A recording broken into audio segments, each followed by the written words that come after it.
और हमने अलीगढ़ मुस्लिम यूनिवर्सिटी में भी पढ़ाई किया, जामिया में किया, फिर आईआईटी से हमने एमटेक किया, पीएचडी की और चूँकि मैं यहाँ जामिया में प्रोफ़ेसर रहा हूँ, कम से कम 30 साल, 32 साल का एक्सपीरियंस है हमको। तो इस वक़्त 99% मुसलमान आरजेडी के साथ है, इंडिया गठबंधन के साथ है। पूरे बिहार के मुसलमानों के दिल में ये बात बैठ गई है कि अगर कोई हमारे फ़ेवर का नेता है, हम लोगों के हक को जो है महफूज़ रख सकता है, वो आरजेडी है। वो लालू प्रसाद यादव है। लालू प्रसाद यादव की एक ऐसी नीति है कि कभी वो शख्स झुका नहीं, क्योंकि आज सबसे बड़ा खतरा संविधान के ऊपर है। अगर ये संविधान नहीं बचा, तो यहाँ कोई भी महफूज़ नहीं है, न हिंदू महफूज़ है, न मुसलमान महफूज़ है।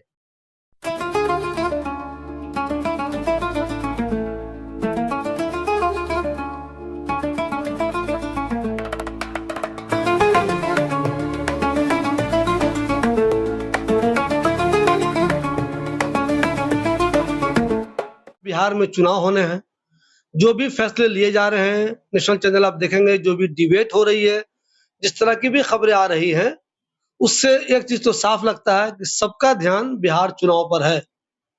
एक तरफ बीजेपी चाहती है कि वो किसी तरह बिहार में अपनी हुकूमत बना ले, नीतीश से भी उसे कोई मतलब नहीं रहे। दूसरी तरफ जैसे हालात बन रहे हैं, उसमें राष्ट्रीय जनता दल को लगता है इस बार बहुत गोल्डन चांस है और उनकी हुकूमत बन सकती है। हमारे साथ बादशाह आलम साहब हैं। पिछले दिनों 8 लोगों को आरजेडी ने नेशनल स्पोक्स पर्सन बनाया है, राष्ट्रीय प्रवक्ता। उनमें से बादशाह आलम साहब भी एक हैं। ये जामिया मिल्लिया इस्लामिया में अपनी खिदमत अंजाम दे रहे हैं। अब इन पे ये बहुत जिम्मेदारी आ गई है। आप सब लोग जब डिबेट देखते होंगे तो प्रवक्ता का काम बहुत अहम होता है। वो किस तरह अपनी पार्टी को प्रोजेक्ट कर रहा है, किस तरह की बातें रख रहा है मीडिया के सामने या आम लोगों के सामने।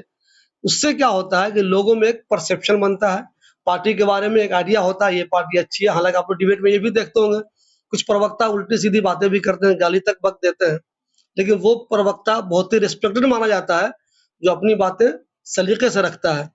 तो बादशाह आलम साहब को नई जिम्मेदारी मिली है, इस पर हम इन्हें मुबारकबाद देते हैं और इनसे जानने की कोशिश करते हैं कि क्या कुछ इनके दिल में चल रहा है बिहार इलेक्शन को लेकर। सबसे पहले तो मैं आपका आभार व्यक्त करूँगा कि हम लोगों की बात जो आप मीडिया के थ्रू लोगों तक पहुँचा रहे हैं। गरीबों के मसीहा श्री लालू प्रसाद यादव जी, आदरणीय तेजस्वी जी, इन लोगों ने एक कम्युनिटी को ऊपर लाने के लिए तो एक इन्होंने बुद्धिजीवियों की टीम बनाई।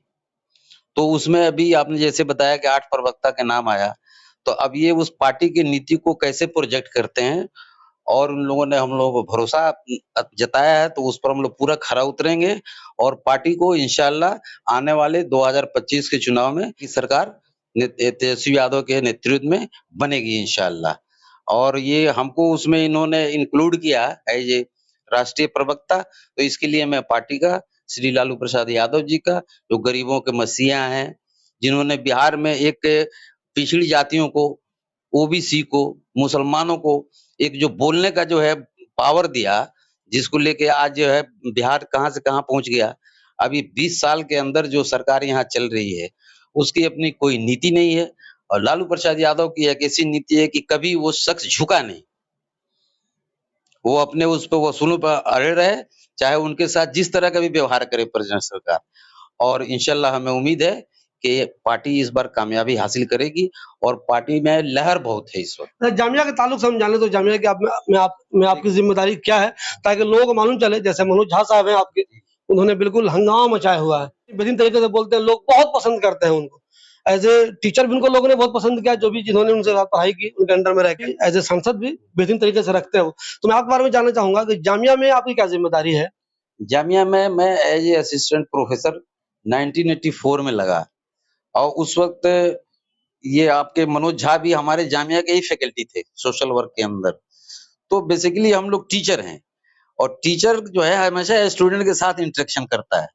अब वो स्टूडेंट उसमें हर कौम के, हर एज के सब बच्चे होते हैं और उनसे हमारा वो इंटरेक्शन होता है और वो जिस तरह के सवाल पूछते हैं उसका जवाब भी हमें देना पड़ता है। तो यहाँ 85 में हम आए, 85 से अभी तक हमारी सर्विस चल रही है और तकरीबन जामिया में 20 साल की हमारी सर्विस है और हमने अलीगढ़ मुस्लिम यूनिवर्सिटी में भी पढ़ाई किया, जामिया में किया, फिर आईआईटी से हमने एमटेक किया, पीएचडी की और यहाँ अभी एसोसिएट प्रोफेसर की पोस्ट पे काम कर रहे हैं और अभी पार्टी ने ये भरोसा जताया है तो एक एडिशनल काम मिला हुआ है। जैसे आप देख रहे होंगे इन दिनों नीतीश कुमार पे मुसलमान भरोसा करते थे, तो फैक्ट है, वो लोगों ने बहुत वोट दिया है। जेडीयू को लोग बहुत पसंद भी करते थे, वोट भी बहुत दिया है। लालू को भी पसंद करते हैं, उनको भी, उनकी पार्टी को भी बहुत वोट देते हैं। लेकिन इस बार जो वक्फ वाला मामला था, उसमें मुसलमान जरा नाराज हो गए। तो क्या आप लोगों को ये बहुत गोल्डन चांस लग रहा है कि मुसलमान तो इनसे नाराज हो गए हैं, अब मुसलमान पूरी तरह से आरजेडी को वोट करेंगे? क्या ऐसा दिल में लगता है आपको? नहीं, ऐसा दिल में लगता है ये पूरे बिहार के मुसलमानों के दिल में ये बात बैठ गई है कि अगर कोई हमारे फेवर का नेता है, हम लोगों के हक को जो है महफूज रख सकता है, वो आरजेडी है, वो लालू प्रसाद यादव हैं। नीतीश कुमार के साथ भी मुसलमानों ने उनको कोऑपरेट किया, उनकी सरकार 20 साल उन्होंने चलाई, लेकिन टोपी पहन के भी मुसलमानों के पीठ पे छुरा मारा। तो आज तो इस तरह से भगदड़ मची हुई है नीतीश कुमार के पार्टी में, जेडीयू में, कि वो सब लोग जो है आरजेडी का दामन थामने के लिए तैयार हैं। तो एक लहर चली हुई है मुसलमानों के अंदर। बाकी ओबीसी, पिछड़ा, अति पिछड़ा, और ये 20 साल के अंदर नीतीश जी ने कुछ नहीं किया, इनकी कैटेगरी करी। ये दलित हैं, ये फलाना है, ये पासमानदा, ये अति पासमानदा है। आप ये कैटेगरी करते रहे 20 साल में, आपको कभी इधर ध्यान नहीं दिया कि हाँ, इनका भी अपलिफ्टमेंट होना चाहिए। तो अब इस वक्त तो बिहार का मुसलमान बिल्कुल तैयार है एकमुश्त कि हम लोग आरजेडी का सपोर्ट करेंगे, सरकार बनेगी श्री तेजस्वी यादव के नेतृत्व में। ये तो कन्फर्म है। आप जामिया में इतने सालों से पढ़ा रहे हैं, अब हजारों स्टूडेंट आपके जानने वाले होंगे, हजारों स्टूडेंट बिहार के होंगे, कहीं-कहीं के भी होंगे। तो क्या आपको लगता है कि आपके उस ओहदे का भी फायदा पॉलिटिक्स में पार्टी को मिलेगा? बिल्कुल मिलेगा। पार्टी जो है बहुत सूझबूझ वाली पार्टी है, एक अपनी नीति है, हमेशा वो राइट डायरेक्शन में सोचती है पार्टी। और मैं तो ये देख रहा हूँ कि अकेले एक आरजेडी है बिहार की, कि जो मुसलमानों को, उस वोट को अपने तरफ लाने की, मुसलमानों को प्रोटेक्ट करने की बात करती है। बाकी तो सब वोट बैंक समझते हैं, वोट दिया आपने, उनका काम खत्म हो गया। और चूंकि मैं यहाँ जामिया में प्रोफेसर रहा हूँ, कम से कम 30 साल 32 साल का एक्सपीरियंस है हमको, तो हम बिहार के हर कोने के बच्चे यहाँ हैं।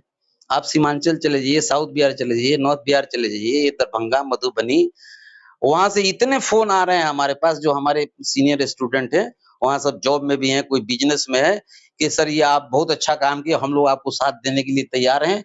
और यहाँ बिल्कुल तांता लगा हुआ है जो पुराने स्टूडेंट्स हैं, खास करके जो मुस्लिम बैकग्राउंड से हैं, तो उनको भी एक बहुत अच्छा इमेज गया है और इंशाल्लाह पार्टी को फायदा होगा इससे। लोग जो डिबेट देखते हैं टेलीविजन पे, कुछ डिबेट तो बहुत अच्छी होती है, लोगों को बहुत कुछ सीखने का मौका मिलता है, जो पार्टी की अपनी वो है थिंकिंग, वो लोग जानते हैं। लेकिन आमतौर पे जो डिबेट है उसमें बकवास बहुत होने लगी है, लोग मारपीट करने लगे, यहाँ तक कि गाली बकने लगे, नेशनल प्रवक्ता तक गाली बक देते हैं। तो क्या आपसे ये उम्मीद रखी जाए कि आप बिल्कुल तमीज के दायरे में अपनी पार्टी की बात लोगों तक पहुंचाएंगे, पार्टी की सोच, पार्टी की जो आइडियोलॉजी है, या आप भी उसी में बह जाएंगे, आप भी उन लोगों की तरह वहां जाके मारपीट करेंगे, गाली गलौज ही करेंगे? नहीं, ये तो हम लोगों से एक्सपेक्ट नहीं की जा सकती है कि देखिए, जब बच्चा पैदा होता है तो माँ-बाप उसके गार्डियन होते हैं 4 साल 5 साल तक। उसके बाद वो जो है ना शिक्षक के हवाले कर दिया जाता है। अब वो सारी उसकी तरबियत जो है शिक्षक के हवाले है। तो ये तो मतलब बेतुकी बातें हैं, जिसमें कोई लॉजिक नहीं हो। कहीं से अपना इकट्ठा कर, कोई सोर्स नहीं हो, कहाँ से आपने कोट किया उसको, और ये अवांट-भवांट, उलूल-जुलूल बातें मीडिया में की जा रही हैं। तो उससे तो एक पढ़ा लिखा आदमी उसको तो सोच के चलेगा, लॉजिकली बात करेगा। जैसे एंकर है, एंकर जो है वो भी आज के जैसे गोदी मीडिया के एंकर हैं, उनके सवाल भी अजीब-अजीब से होते हैं वो। तो उनके सवालों को भी तर्क के साथ उनको भी चुप कराना, ये एक प्रोफेसर को आता है अच्छी तरह से। और हमारा दिन रात का काम यही है कि पब्लिक को एड्रेस करना। स्टूडेंट है, स्टूडेंट बहुत इंटेलिजेंट होता है, बहुत अच्छे-अच्छे सवाल पूछते हैं वो। अब यही वक्फ बोर्ड का आया है मसला, देखिए कोर्ट में, क्या-क्या भ्रम फैलाया गया। कि ये आपकी जिस पर उँगली रख देंगे ये ज़मीन इनकी हो जाएगी, वक्फ बोर्ड जिसको क्लेम करेगा उसका हो जाएगा। क्या कहीं ऐसा है संविधान में प्रोविज़न? कोई वक्फ बोर्ड को ठीक से समझ नहीं रहा है, और इनको ये जिस तरह के जो लगे हुए हैं आपके मीडिया के एंकर, और जो गोदी मीडिया को खासकर कहूँगा मैं, कि वो ये भ्रम फैलाया जा रहा है मुसलमानों में, और ये बीजेपी का यही काम है कि ये कोई भी मुसलमानों को कहती है खिदमत करेंगे, इनके लिए हम ये बिल ला रहे हैं, और पहले 2-3 महीना पहले अपनी सारी मीडिया को लगा देते हैं कि मुसलमानों में भ्रम फैलाओ, भ्रम फैलाओ। तो जो लोग सेकुलर पार्टियों को पसंद करते हैं, जो बीजेपी को कम्युनल पार्टी समझते हैं, जो आप लोगों को सपोर्ट करते हैं, वो कांग्रेस को भी सपोर्ट करते हैं, ऐसे लोग, उनके दिल में ये चल रहा है कि आप लोगों को कोलिशन बनाना चाहिए अगर बीजेपी को हराना है तो। एक तरफ जहाँ वो लोग कोलिशन कर रहे हैं, जैसे मान लीजिए वो बीजेपी कर रही है, उसमें जेडीयू है, उसी तरह आपको लोग जो पसंद करते हैं वो चाहते हैं कि आरजेडी कांग्रेस को मिलके, तो अभी इस पे कोई बात हुई है, क्या प्लानिंग चल रही है आप नहीं, लोगों इसमें की? 7 पार्टियों का गठबंधन है, वहाँ इंडिया गठबंधन है, इस सारी सारी सेक्युलर पार्टियां हैं और सारी राइट डायरेक्शन में सोचने वाली हैं।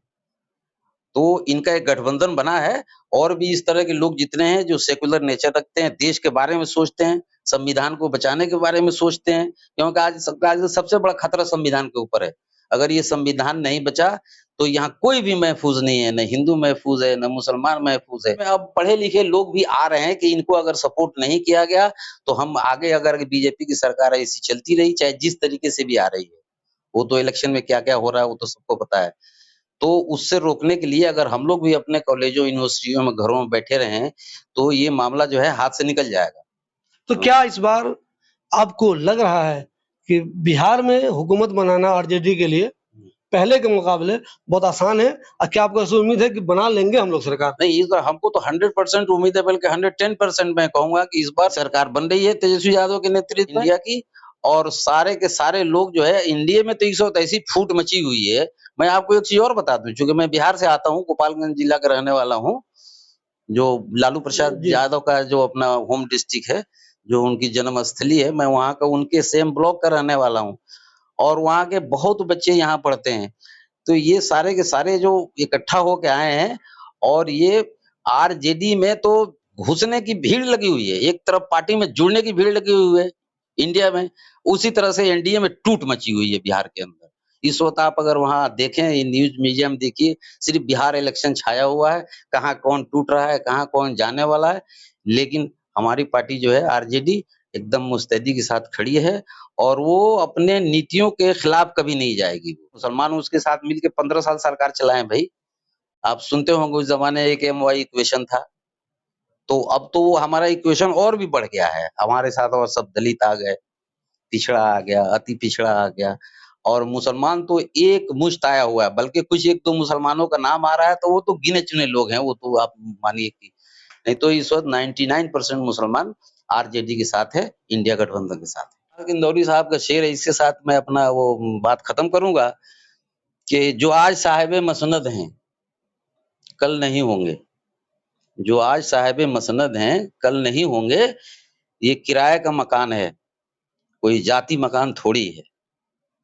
जाएंगे वो हुँ, लोग आते जाते रहेंगे। आते-जाते आज रहेंगे। नीतीश कुमार है तो कल आज तेजस्वी भी हो नीतीश सकते हैं। कुमार है, कल तेजस्वी हैं और तेजस्वी युवा नेता हैं भई। आजकल 60% आबादी जो है, 60% आबादी इस वक़्त युवा है। एक युवा नेता आपका इतना बढ़िया है, आपने यशस्वी प्रधानमंत्री देख लिया, अब एक ज़रा तेजस्वी चीफ मिनिस्टर भी देखिए, फिर अपना वो क्या गुल खिलाता है बिहार के अंदर। और लोग मुसलमानों को तो 100% उम्मीद है और सब साथ हैं, हम मिल-जुल के इंशाअल्लाह। तो ये थे बादशाह आलम साहब, जामिया इस्लामिया में इतने सालों की खिदमत के बाद इन्होंने सैकड़ों हजारों इंजीनियर पैदा किए होंगे। अब ये राष्ट्रीय प्रवक्ता के तौर पे भी अपनी खिदमत अंजाम देंगे।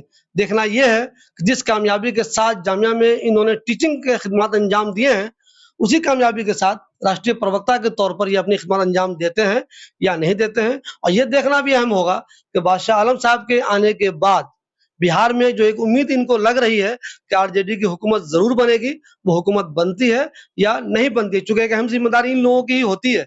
परसेप्शन यही लोग कायम करते हैं, किस तरह बोलते हैं, किस तरह अपनी पार्टी की बातें रखते हैं, वही लोगों को समझ में आता है। तो देखना यह है कि इसमें बादशाह आलम साहब कितने कामयाब होते हैं।